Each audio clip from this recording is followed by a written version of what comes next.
I'm not the one who's going to pay for this. Wait, Mia, just hang on for a second. I've always been there for you, Mia, haven't I? Can't you just do this one favor for me? When your parents passed away, I stayed by your side. I supported you the whole time. Did you get close to me because you thought my parents were wealthy business owners and you could count on what I'd inherit? That's not true.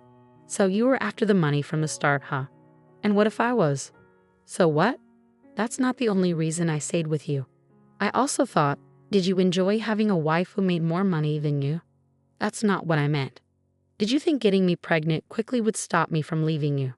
Look, I've done everything for you, haven't I? I've done whatever you wanted. Everything I wanted? Give me a break. You only did it for yourself. Thank goodness I never got pregnant. My name is Mia. It's been 8 years since I married my husband, Jake. We don't have any kids, and honestly, we've been talking about this since before we even got married. I work at a consulting company and I really love my job. Jake has been saying he wants kids, but I know he doesn't plan to take care of them. Even though he talks about wanting kids, Jake can't seem to let go of the idea that it's the mom's job to raise them. He says it like it's completely normal, like I'm supposed to handle it all. I get how you feel, Jake, but I'm not ready to raise a baby, I told him. Why not? He asked. Because I want to focus on my career. Besides, kids need love and attention from their mom. Kids need love from both their parents, don't they? Yes, but I can't do that right now. If having kids is so important to you, maybe you should find someone else to be with. Someone else? I can't even think about being with anyone but you. I want to marry you too, Jake, but I'm not going to change my mind about this. Jake looked really serious, and we kept having this conversation again and again. After all this, Mia, I still want to marry you, he said one day. I've decided that as long as we're together, I don't need kids. I see, I said. Besides, maybe one day you'll change your mind and want kids. I don't want you to hold on to hope about that, Jake. I really don't know if I ever will. We kept talking it over, and eventually we got married. Both our parents supported our decision, and for a while, our marriage felt great. My husband and I first met in college. He joined the club I was in when he was a freshman, and I was a junior at the time. We got to know each other through the club and eventually started dating. We both loved movies, so we joined a movie critique club. We'd often go see movies together because we shared the same taste in films. One day, my husband asked me to be his girlfriend. I loved him too and thought that if I were to marry anyone, it would be him. But life is short. I didn't want to settle too much when it came to marriage. I never told my husband this, but what he said, that maybe someday I'd want kids, was right. It's not that I didn't want children, it's just that I didn't think the timing was right. I wanted to focus on my career, but if I told him that, I'd be giving him false hope. I didn't want to trick him into thinking I might change my mind about having kids, so I knew I had to be honest with myself. Now we've been married for 8 years, and we still don't have kids. Lately, I've been thinking that maybe I should focus on my job for another couple of years, build up my career, and then think about having children. But I didn't tell my husband this. To give him hope like that would be unfair, especially since he had already made peace with our decision after we talked about it seriously all those years ago. For 8 years, our marriage had been really good. But then one phone call changed everything. It was a call from the police. My parents had been in an accident and were rushed to the hospital. I went straight there, but I didn't make it in time. My parents had passed away. Just a week before, I had dinner with them, and they were both so happy. Just 3 days ago, I talked to my mom on the phone, and she sounded great. But there they were, both gone. It was so hard to accept. It was my husband who stayed by my side and helped me through the pain. After the funeral, even though Jake wasn't always the most organized, he took care of things around the house because I couldn't sleep, overwhelmed by my grief. My mother-in-law, Sarah, also came over to cook for us. It helped a little knowing I wasn't completely alone. But sadly, that support wouldn't last forever. Because of what I might inherit from my parents, money changes people. I never thought this would happen to me in real life. During the week I was off work because of the funeral, my husband and Sarah supported me, making sure I was okay. I had a job to go back to though. I couldn't just stay in bed crying all day. I pulled myself together and went back to work. My coworkers and boss were kind when I returned. My boss even tried to lighten my workload, but it didn't really help. At that time, I just wanted to focus on work to take my mind off the sadness. I asked my boss to give me more cases to handle. It made me exhausted, but at least it helped me stay distracted. Then, one day, my husband brought up my parents. I think it's time to start sorting through your parents' things. It's easier to handle if you do it soon. I didn't want to bring it up, but I can help you with it. Yeah, you're right. It's something we need to do.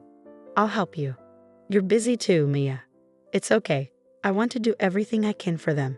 I couldn't take care of them when they were alive. So I want to make sure everything is taken care of now. I understand. Let me know if it gets hard. I'll always be there to help. Thanks so much. I followed my husband's advice and spent my days off going through my parents' things, documents, their assets, and inheritance. That's when I found out they left me about $2 million. After that, I kept working through the house and sorting their belongings. It took a long time to clean up the house, and it brought back so many memories. I grew up there before moving out to get married. It was full of memories. In the summer, we ate ice cream in the garden, and in the winter, we built snowmen. Thinking about those moments made me tear up. I wish I could raise my kids here, I whispered to myself. In that moment, my thoughts about having kids changed a lot. I won't hold back anymore. I'm going to tell my husband how I feel. I left with that thought in my head.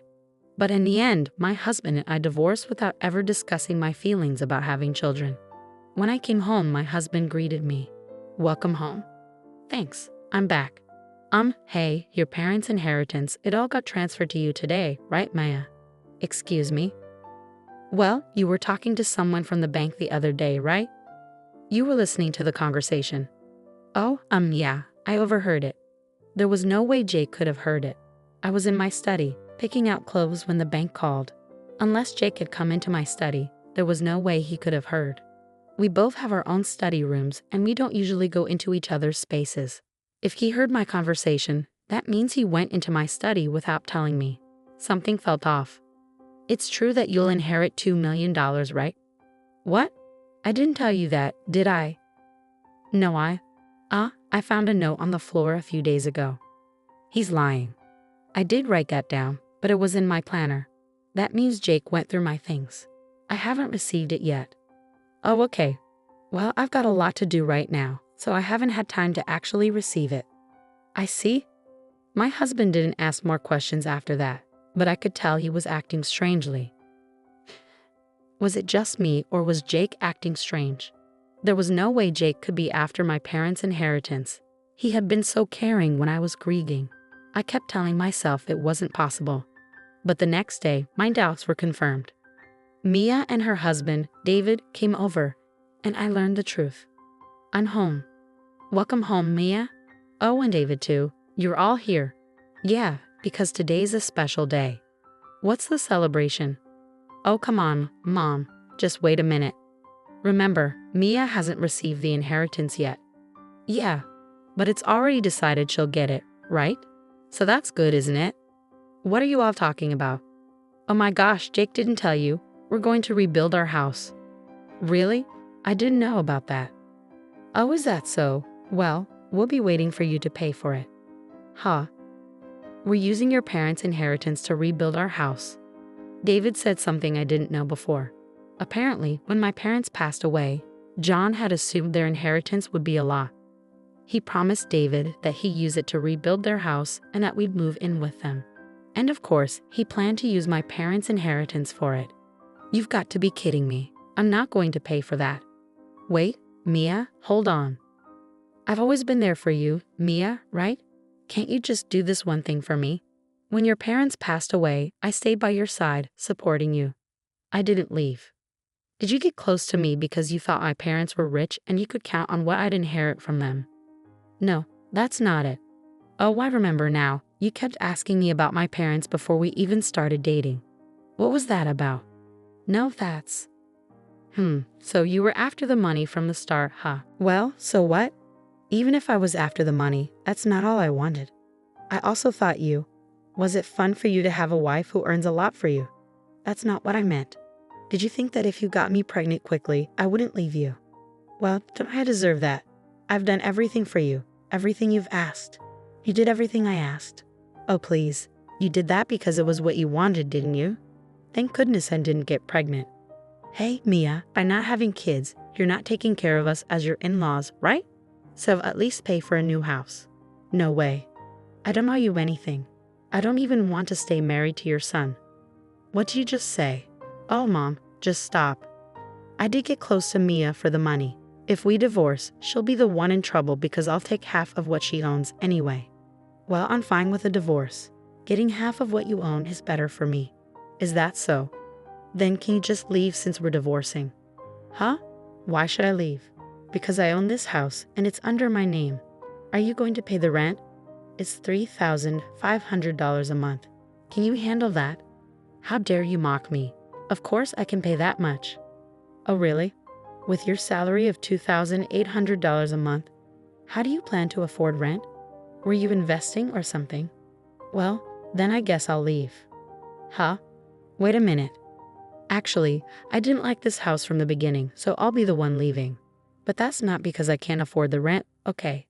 Okay, if that's what you want. Well then, please leave. It's too bad for you, Mia, that half of what you own is going to be taken away in the end. Sarah said that while looking down on me. But, in any case, David, what was the point of you even being here? He stayed silent the whole time. I don't get why he didn't say anything. After that, I figured things might get complicated with the divorce, so I hired a lawyer. Just as I thought, both Jake and Sarah made it hard during the whole process. Of course they acted like that. They didn't get my property or my parents' inheritance. John thought he could get at least $1 million from the inheritance. But he didn't know that inheritance doesn't count as shared property in a divorce. He must really be an idiot. But John did try to take some of the shared property away from me. He even claimed $100,000. This is where his father, David, stepped in. It turns out David was fed up with his wife and son. He fully supported the divorce and was even planning to divorce Laura himself. Laura begged David not to leave her, and he agreed to stay, but only if she didn't get anything from me. Laura, not wanting the divorce, tried to change David's mind, but in the end, she agreed not to take anything from me. I'm glad David stepped in. I guess he wasn't quiet for nothing. On top of that, David was the only one who reached out to apologize to me. He promised to keep both John and Sarah in check so they wouldn't bother me. He also expressed his condolences for my parents. After that, my ex-husband and I got divorced, and I was finally free. My ex-husband tried to call me once, asking to get back together, but I ignored him. I didn't owe him anything. Jake and I had lived off my earnings, but now David was handling all of Jake's money, so he won't have much freedom anymore. Jake and Sarah got what they deserved. As for me, I decided to move out and live in my parents' house. 4 years later, I remarried and am now pregnant. I'm grateful to have a child, even though I'm over 40 years old. I look forward to eating ice cream in the garden with my son. So, Jake was after Mia's money from the start. He saw kids as a way to control the situation. Now, Jake won't be able to live a good life. Anyway, I'm cheering for Mia's new start. Thank you for watching until the end. Please subscribe to our channel. We hope to see you in our next video.